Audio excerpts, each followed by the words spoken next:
Hai, jumpa lagi. Baiklah, seperti biasa, Cikgu Farida akan mengajar subjek Bahasa Melayu. Baiklah, minggu ini Cikgu akan teruskan dengan tajuk peribahasa. Okey, sambungan daripada minggu lepas. Tapi kali ini Cikgu akan berfokus kepada bandingan semacam. Baik, anak-anak dengar ya. Baiklah, kita ulang sedikit maksud peribahasa. Okey. Baik, peribahasa ialah ayat yang mempunyai susunan kata yang mempunyai maksud tertentu yang biasanya merujuk kepada maksud berkias, berlapik dan juga tersirat.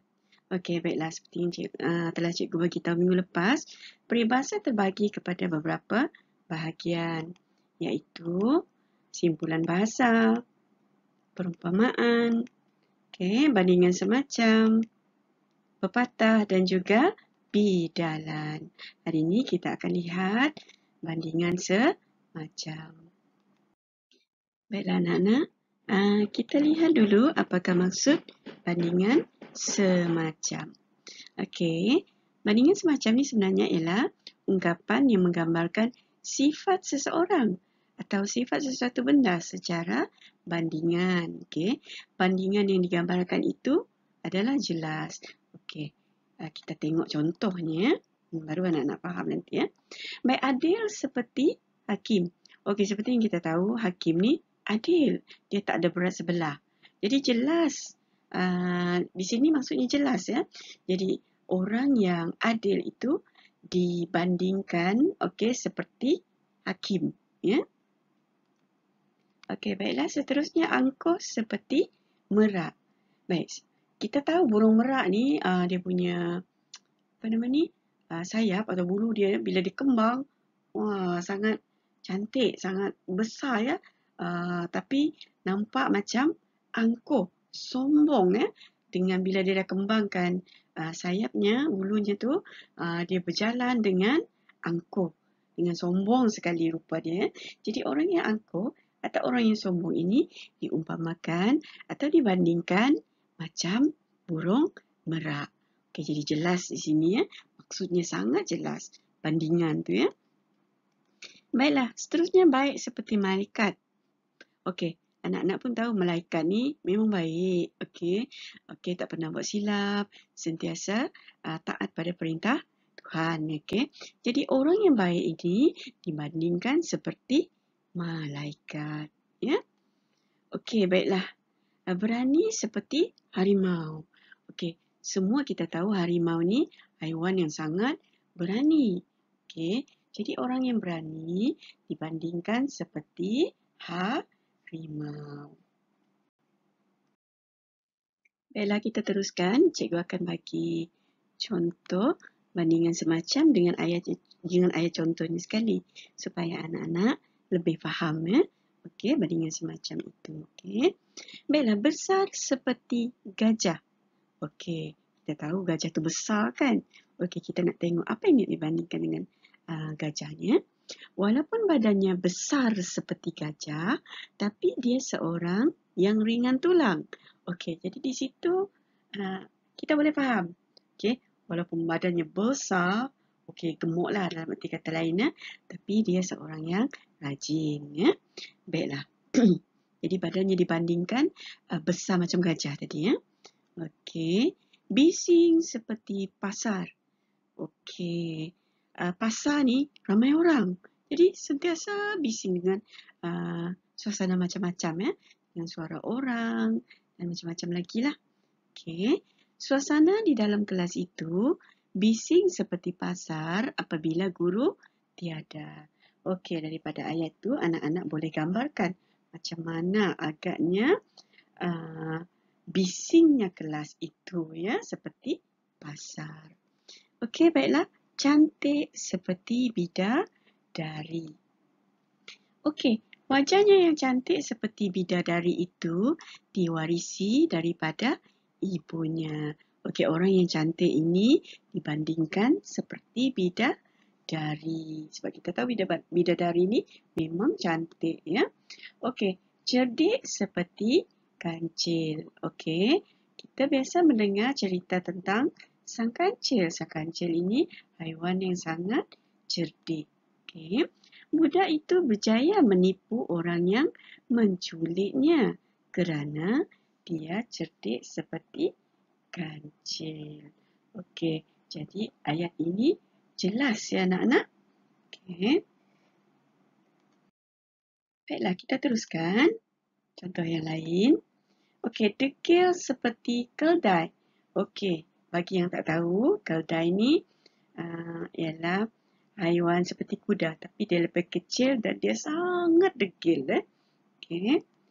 Baiklah, ibu sering memarahi adik kerana sikapnya yang degil seperti keldai. Okey, orang yang degil ini akan diumpamakan, akan dibandingkan seperti keldai ya. Okey. Baiklah, diam seperti tunggul. Okey, kita tahu tunggul tu memang diam di situ saja, tak akan bergerak ya. Sebab tunggul, dia tak ada kaki, tak ada tangan ya. Okey, sepanjang perbincangan itu, Azman diam seperti tunggul. Maksudnya dia tak cakap apa-apa. Diam sahaja macam tunggul ya. Okey. Gagah seperti gergasi. Okey. Hanya Ahong saja yang dapat mengangkat besi berat itu kerana dia gagah seperti gergasi. Orang yang kuat, orang yang gagah dibandingkan seperti gergasi ya.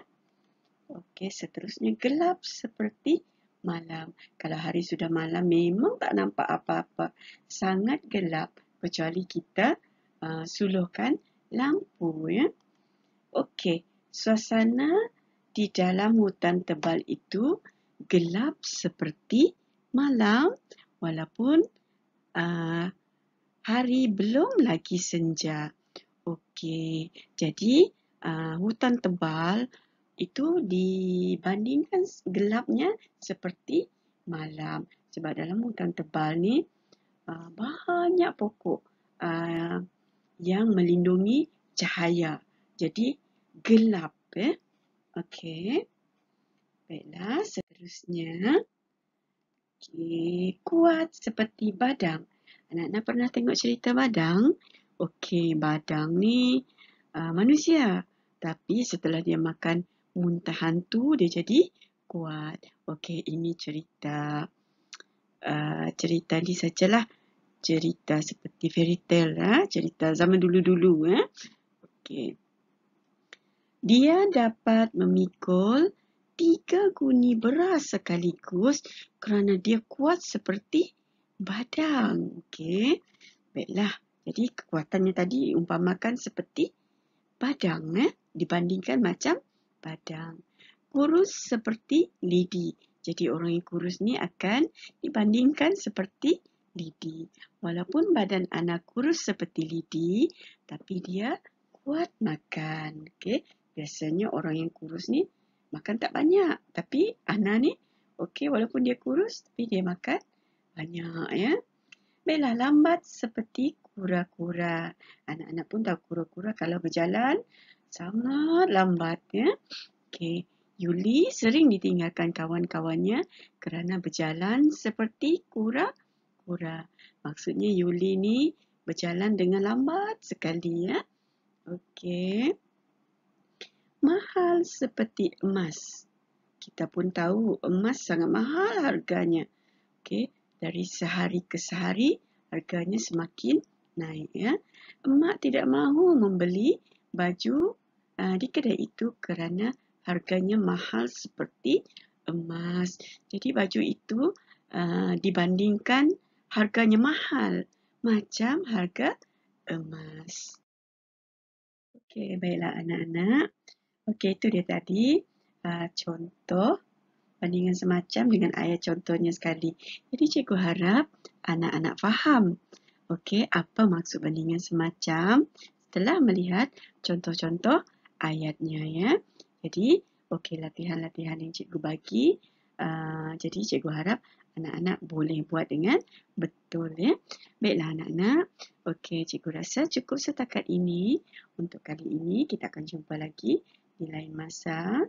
Okey, seperti biasa. jaga jarak, jaga diri, jaga keselamatan, jaga kesihatan. Jangan keluar rumah kalau tidak ada apa-apa keperluan. Okey, bye.